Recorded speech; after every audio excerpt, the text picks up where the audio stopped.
Welcome back to the LitLab certification. This is Drew again, and this is Module 4, where we'll be looking at the dashboard data and progress monitoring for LitLab. So in Module 3, you will have already logged in as your demo student. You will have read a story aloud as your demo student, and then you will come back here and log in. So in order to kick off Module 4, you'll have to make sure you've completed all the steps from Module 1 through 3, including recording as a student. Once you've done all of that, then log in as a teacher via your account and go to your demo class. So once you're on your demo class on your dashboard, you're going to see the data that you recorded. So I logged in as a demo student and I recorded a story, Lane Rock's first grade. So to see your story, you'll click on your demo student and it will expand the reading history. So here is where you'll see all of your students' recordings for the last 14 days. You'll be able to see the accuracy, the comprehension, the date it was assigned, and the date it was read. But getting a little bit ahead of ourselves, the great thing about this view here is you're able to see the average accuracy and the average comprehension across the last 14 days. So this is a demo student. I've only assigned one story, but let's say this is one of your students in your classroom. They've read around 5 stories in the past week. You'll be able to see their average accuracy from all of those recordings as well as comprehension.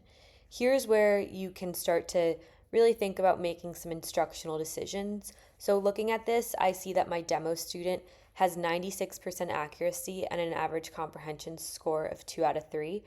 I feel confident that my student is likely ready to move on to the next skill with such high accuracy.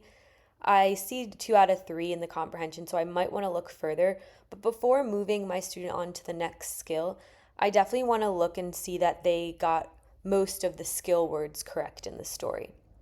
So in order to view that data on the story level, I'm going to click here. And then I will press View Details. This is the story that I read aloud as a demo student. And then you'll see the recording data. So I got a 96% accuracy, and this is where I really can drill down and see where were the errors. So I can press View Errors here, and then I can see what the error words were categorized as. So I can immediately see there were 3 target skill words with errors: brave, gave, and smile, which gives me a little bit of hesitation. Maybe the student needs a bit, like 1 or 2 more stories of this skill. And then I see, an error with A, mom, and bag. So maybe I know that this student here knows the word A, and I'm confident about that. So I want to drill down into these target skill words and listen to what that student said. I can scroll down in this window, and the window shows and highlights the words that were incorrect. So all of this was correct except up to page 7, so I can fast forward. Press the fast forward button to fast forward by page, and now I'm on page 7. I can press play to listen. "You are Lane. You will be just fine," said Mom. So here I can see that, yes, that was my self-recording, but if we're pretending that I am a student, there was an omission. So maybe the student was reading a bit too quickly. That doesn't show any really decoding errors there. And then I can go and continue on to listening to the rest of the recordings. One of my favorite features about this window is that you can download the recordings. So press here and you can download an MP3 file of the recording. You can send it home to your student's family and celebrate their great reading, or perhaps you have a student with an individualized education plan, special education, and you want to share this in their special education meeting. You can download the recording and play it aloud there. So that's really getting into the data of an individual story.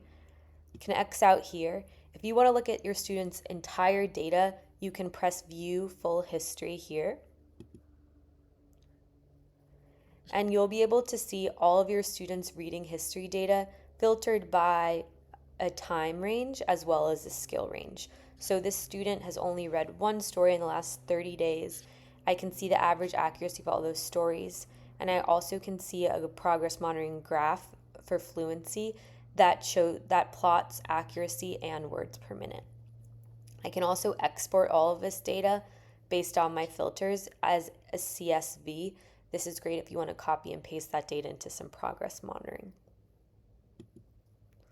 So going back to the dashboard, that is a quick overview of how you would look at your students' data. Some other things that I would love to highlight for you all: if your student prefers to speak Spanish, particularly at home, is more comfortable speaking Spanish, we have Spanish supports.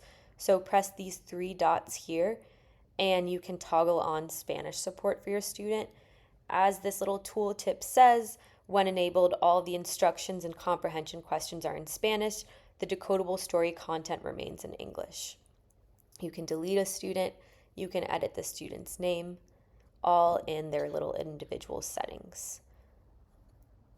And then lastly, the other 2 settings that we have: illustration preferences. This is for story generation. Let's say you want your students to only generate stories with 1 illustration because you find that they're really relying on a lot of illustrations for decoding. You can change this to 1 illustration. You can also allow students to read their classmate's story, press enable or disabled based off your preferences. So that is a quick overview of the dashboard.